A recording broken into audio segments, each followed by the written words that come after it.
লামাজাবিদের লেখা একটা বই আছে, শায়েখ আকরামুজ্জামান বিন আব্দুস সালাম সম্পাদিত। এই বইটার নাম হইল মুসলিম কি চার মজাবের কোনো একটির অনুসরণে বাধ্য, বইয়ার নাম। এই বইয়ে লেখছে তারা, যে ব্যক্তি নির্দিষ্ট এক ইমামের তকলিদকে ওয়াজিব করে নিবে, কোনো একটা মজাব মানাকে বাধ্যতামূলক মনে করে যদি কেউ, তাকে তওবা করানো হবে, অন্যথায় তাকে হত্যা করতে হবে। আপনারা যদি যে একটা মজাব পালন করতেছে, আপনাদেরকে তওবা করাইতে হবে, তওবা না করলে আপনাদেরকে হত্যা করা হবে। বলুন, লামাজাবিরা এই বাংলাদেশের প্রায় সমস্ত মুসলমানদেরকে হত্যার হুমকি দিয়েছে কিনা? কাজেই এর দ্বারা পরিষ্কার হয়ে গেল, এটা আমার সন্দেহ, আপনারা মানলে মানতেও পারেন, না মানলে নাও মানতে পারেন, যে আমার ব্যক্তিগত সন্দেহ।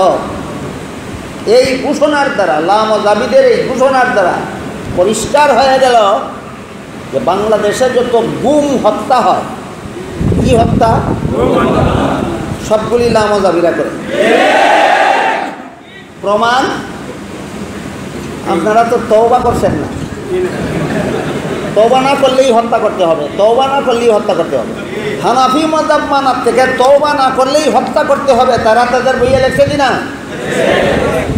বলুন, ফাঁসি কাস্টে ঝুলাতে হবে বলেছে না হত্যা করতে হবে বলেছে? ফাঁসি কাস্টে ঝুলায় আদালতের রায় অনুঘাতে, আর হত্যা করে মন গড়ামতে। বলুন, ফাঁসি কাস্টে ঝুলানি আর হত্যা করায় বেশ সমাজেনি কি ফাঁসি কাস্টে ঝুলাতে হবে বলছে? তাহলে আদালতের রায় মতো নয়, তাদের নিজস্ব মতে হত্যা করতে হবে। কাজেই বাংলাদেশে যত নিহত ব্যক্তির খুনি পাওয়া যায় না, সবগুলির খুনি লামাজাবিরা। কারণ তারা তাদের বইয়ে ঘোষণা দিয়ে রাখছে, যারাই তওবা করবে না হানাফি মাযহাব পালন করার থেকে, এদেরকেই হত্যা করতে হবে। এই বিষয়টার প্রতি আমি আমাদের দেশের সরকারের এবং আইন শৃঙ্খলা বাহিনীর দৃষ্টি আকর্ষণ করতে চাই। আমরা বাংলাদেশের প্রায় সমস্ত মুসলমান হানাফি মাযহাবের অনুসরণে ইসলামের বিধান পালন করি। আমাদেরকে হত্যা করতে হবে বলে লামাযহাবিরা বই পুস্তকে লিখিতভাবে ঘোষণা দিয়ে রেখেছে। এদেরকে যদি আইনের আওতায় এনে এই হত্যার হুমকির বিচার যদি সরকারিভাবে না করা হয়, তাহলে এরা এমনভাবে হত্যাযজ্ঞ চালাবে বাংলাদেশে, যখন আইন শৃঙ্খলা বাহিনীর পক্ষেও তা নিয়ন্ত্রণ করা সম্ভব হবে না। কাজেই এদেরকে দমন করার এখনই সময়। আমরা দমন করব না সরকারের দৃষ্টি আকর্ষণ করতে চাই? আমরা নিজেরাই এদেরকে দমন করতে চাই না, আমরা আইন শৃঙ্খলা বাহিনীর দৃষ্টি আকর্ষণ করতে চাই। এরপরেও যদি সরকারের দৃষ্টি আকৃষ্ট না হয়, আইন শৃঙ্খলা বাহিনীর দৃষ্টি যদি আকৃষ্ট না হয়, আর এরা যদি এদের ঘোষণা মতো হত্যাযজ্ঞ চালাতেই থাকে, এদের সংখ্যা কজন আর আপনাদের সংখ্যা কজন?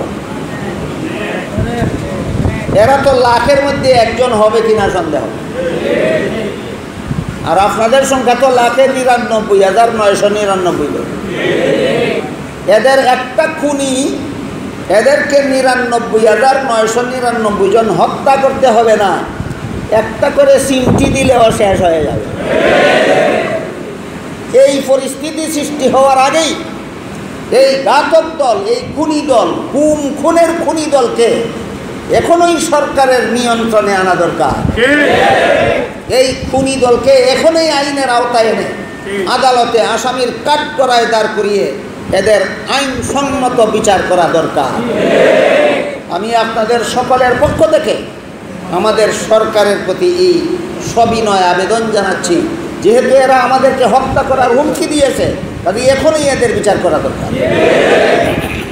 তোমরা তো লা ইলাহা ইল্লাল্লাহু মুহাম্মাদুর রাসূলুল্লাহ কলেমাও মানো না, এটা কি জানেন আপনারা? লামাজাবিরা বলে লা ইলাহা ইল্লাল্লাহু মুহাম্মাদুর রাসূলুল্লাহ কলেমা, এটা মুসলমানের কলেমা নয়, মুশরিকদের কলেমা।